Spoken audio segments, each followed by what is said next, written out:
বাংলাদেশে গত 5 মাস ধরে শুধু হিংসা, হানাহানি, আগুন এবং তার সঙ্গে সঙ্গে সংখ্যালঘুদের উপরে আক্রমণ, হিন্দু, খ্রিস্টান, বৌদ্ধ। শুধু তাই নয়, আওয়ামী লীগের দাবি গত 5 মাসে প্রতি মাসে 313 জন করে খুন। 313 জন প্রতি মাসে। বাংলাদেশ কি অপরাধীদের মুক্তাঞ্চল? প্রশ্ন উঠছে, ইউনূস সরকার কি কোনোভাবে নিয়ন্ত্রণে রাখতে পারছে আইন শৃঙ্খলা? উঠছে প্রশ্ন। সরাসরি চলে যাব সহকর্মী অতনুর কাছে। অতনু, এই পুরো তথ্য আমাদের কাছে যা এসেছে সেই তথ্য ভয়াবহ তথ্য। এই তথ্যে যাওয়ার আগে খুব সংক্ষেপে আমি একটা কথা বলতে চাইবো। এই তথ্য আমরা পাচ্ছি আওয়ামী লীগের থেকে একদম। এবং আওয়ামী লীগ যাদের সম্পূর্ণভাবে ব্যান করার কথা বলছে এই তদারকি সরকার, তাদের কোনো কর্মসূচি করতে দেবে না বলছে, তখন পাল্টা চাপে ফেলার জন্য আওয়ামী লীগ তথ্য বার করেছে, যে তথ্য এতদিন ধরে তারা চেপে রেখেছিল। কি সে তথ্য? ভয়ানক তথ্য।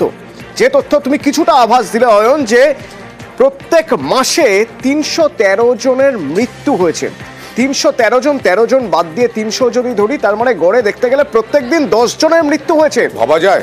এবং এই মৃত্যু কিভাবে হয়েছে সেই ডিটেলও দিচ্ছে। বলছে হয় গুলি থেকে বা কোনো ধারালো অস্ত্র থেকে। মানে এটা খুব স্পষ্টভাবে বোঝানোর চেষ্টা করা হচ্ছে যে দুর্ঘটনা বা অন্য কোনো কারণে হাতাহাতি, লাঠালাঠি, বচসা নয়, মানে সুপরিকল্পিতভাবে খুন করা হয়েছে। ধারালো অস্ত্র বা বন্দুকের গুলিতে যদি মারা হয় তাহলে সুপরিকল্পিতভাবে মারা হয়েছে, হামলা চালিয়ে মারা হয়েছে। এবার 1 বছরের তথ্য দেওয়া হচ্ছে। অগাস্টে হাসিনা সরকারের পতন, তারপর সেপ্টেম্বর, অক্টোবর, নভেম্বর, ডিসেম্বর, এই 4 মাসে বলা হচ্ছে 1565টা মার্ডার হয়েছে। মৃত নয়, খুন। 1565 জন মার্ডার। এবছরের হিসেব দেওয়া হচ্ছে জানুয়ারির 25 তারিখ পর্যন্ত। বলছে প্রত্যেক দিন কমপক্ষে 1 জনের বেশি মৃত্যু হয়েছে। আহতের সংখ্যা তো এর মধ্যে আমি ধরলামই না। তো এই মৃত্যু সংখ্যা যদি হয়ে থাকে, এই মৃত্যু মিছিল যদি হয়ে থাকে, তাহলে তদারকি সরকার কিভাবে জোর গলায় বলছে দেশের মধ্যে সবকিছু ঠিক আছে? এবং দেখা যাবে অতনু, যে এই যে এত জনের খুনের যে সূত্র মারফত জানা যাচ্ছে আওয়ামী লীগের সংখ্যালঘু, এর মধ্যে বেশিরভাগই সংখ্যালঘু। এবং আমরা অগস্টের পর থেকে দেখছি বেছে বেছে টার্গেট করা হচ্ছে। গতকালের খবরও যদি আমরা দেখি তাহলে আমরা দেখব যে হরিজন কলোনি, 2 দিন আগে হরিজন কলোনি, সে হরিজন কলোনি যেখানে কোনোদিন কোনো সমস্যা হয়নি, সেখানে তাদের কলোনি রাতে এসে কারা যেন ভাঙচুর করে পুড়িয়ে দিল। পাশের কালী মন্দির, সেটাও ভাঙচুর করে লুটপাট করা হলো। এই ধরনের ঘটনা কোনো বিক্ষিপ্ত ঘটনা নয়। বাংলাদেশে এই ঘটনা নিয়মিতভাবে ঘটছে। গত কয়েকদিনের খবর যদি আমরা দেখি, একই ছবি দেখতে পাচ্ছি আমরা প্রত্যেক দিন। এবং তার সঙ্গে সঙ্গে কোনো বিবৃতি নেই, এই সমস্ত ঘটনা সম্পর্কে কোনো রকম বক্তব্য নেই।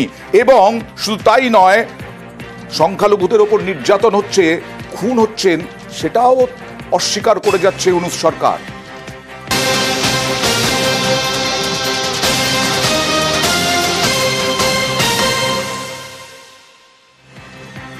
সংখ্যালঘু বাড়িতে লুটপাট। আবার বাংলাদেশে সংখ্যালঘু ব্যবসায়ীর বাড়িতে লুটপাট। নোয়াখালীতে প্রণব কুমারের বাড়িতে সশস্ত্র ডাকাত। প্রণব কুমারের বাড়ি থেকে লুট, সোনা দানা। নোয়াখালীর সোনার গয়নার ব্যবসায়ী এই প্রণব কুমার। এই সংখ্যালঘুদের ওপরে আবার নির্যাতন। এটা ডাকাতি নয়, লুট। হিন্দু ব্যবসায়ীর বাড়িতে লুট। এর আগেও আমরা দেখেছি, গত 2 দিন আগে কালী মন্দির ভাঙা হয়েছে, হিন্দুদের বাড়ি ঘর তছনছ করে দেওয়া হয়েছে। আবারও তার পুনরাবৃত্তি। বাংলাদেশে হিন্দুর ব্যবসায়ীর বাড়িতে লুট।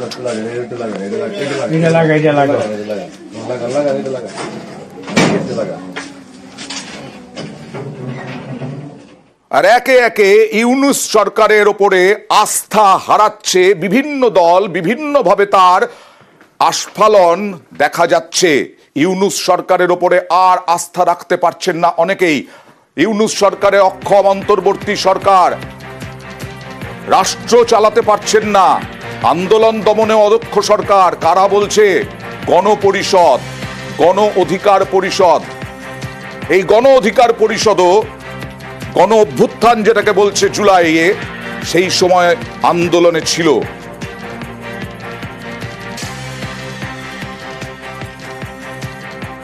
শুরুর দিকে আমরা সংস্কারের প্রশ্নে আপোষহীন ছিলাম, আনকন্ডিশনাল সময়ের প্রশ্নে আমরা একমত ছিলাম, কিন্তু গত 5 মাসের আমাদের অভিজ্ঞতা আমরা দেখেছি সরকার কার্যত রাষ্ট্র চালাতে পারছে না, নানা ধরনের বাধার সম্মুখীন হচ্ছে।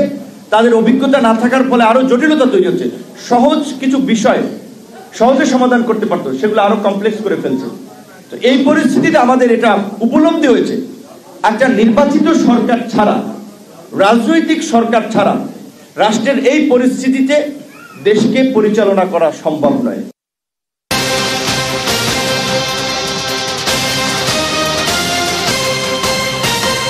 আর এবার আস্তে আস্তে সুর চড়াতে শুরু করেছে আওয়ামী লীগ এবং শেখ হাসিনাও। সেই শেখ হাসিনার বিরুদ্ধে 3 এজেন্সির তদন্ত, শেখ হাসিনার বিরুদ্ধে অর্থ পাচারের অভিযোগ, বছরে 1,600 কোটি ডলার পাচারের অভিযোগ, বিদেশে টাকা পাচারের অভিযোগ। এই শেখ হাসিনার বিরুদ্ধে ঘুষ, দুর্নীতি, কর ফাঁকির অভিযোগ, শুল্ক ফাঁকির অভিযোগ হাসিনার বিরুদ্ধে। তদন্তে 3 সরকারি এজেন্সির জোট। হাসিনার তদন্তে বাংলাদেশের দুর্নীতি দমন কমিশন, রাজস্ব বিভাগ, আর্থিক প্রতারণা তদন্ত সংস্থাও। হাসিনার পরিবারের সদস্যরাও তদন্তের আওতায়। অর্থ পাচারের তদন্ত দেশের 10 শিল্প গোষ্ঠীর বিরুদ্ধেও।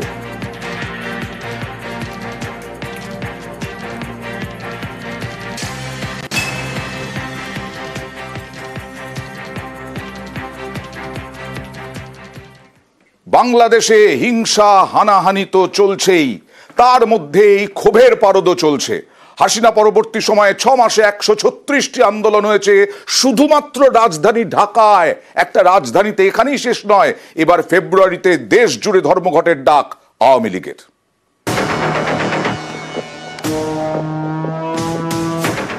গত বছরের অগাস্ট, তখন উত্তাল বাংলাদেশ। দেশ ছাড়েন শেখ হাসিনা। তারপর থেকে সে দেশের মাসনাদে তদারকি সরকার, নেতৃত্বে মোহাম্মদ ইউনূস। তার জমানাতেও আন্দোলন, বিক্ষোভে ক্ষতবিক্ষত পদ্মাপাড়। দিন দিনই চাপ বাড়ছে ইউনূস সরকারের ওপর। বাংলাদেশের সংবাদ মাধ্যমের দাবি, গত বছরের অগাস্ট থেকে এই জানুয়ারি, অর্থাৎ গত 6 মাসে 136টি আন্দোলন হয়েছে ঢাকায়।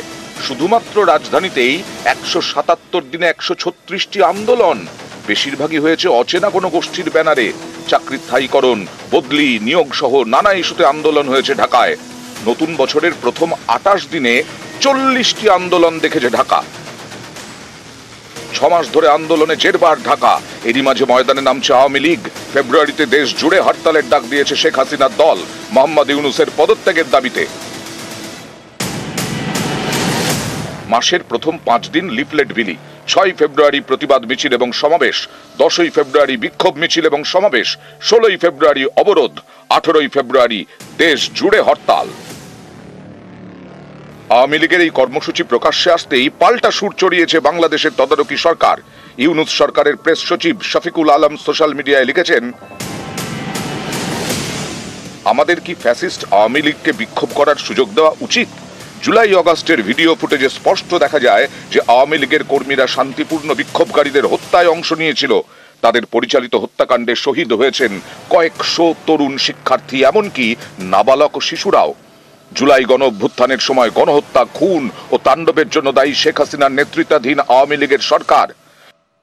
যতক্ষণ না আওয়ামী লীগ এই গণহত্যা, হত্যাকাণ্ড এবং প্রকাশ্য দুর্নীতির জন্য ক্ষমা না চাইবে এবং যতক্ষণ না আওয়ামী লীগ তাদের বর্তমান নেতৃত্ব ও ফ্যাসিবাদী আদর্শ থেকে নিজেদের আলাদা না করবে, ততক্ষণ পর্যন্ত তাদের বিক্ষোভ করার অনুমতি দেওয়া হবে না। মিত্রবাহিনী কি নাজিদের বিক্ষোভ করার অনুমতি দিয়েছিল? আন্দোলনের তুমুল চাপে শেখ হাসিনা দেশ ছাড়েন। তদারকি সরকারের বিরুদ্ধেও আন্দোলনের বিরাম নেই। ইউনূস সরকারের ওপর দিন দিনই চাপ বাড়ছে। তাই কি এরকম হুমকির সুর তদারকি সরকারের গলায়? নিউজ 18 বাংলা।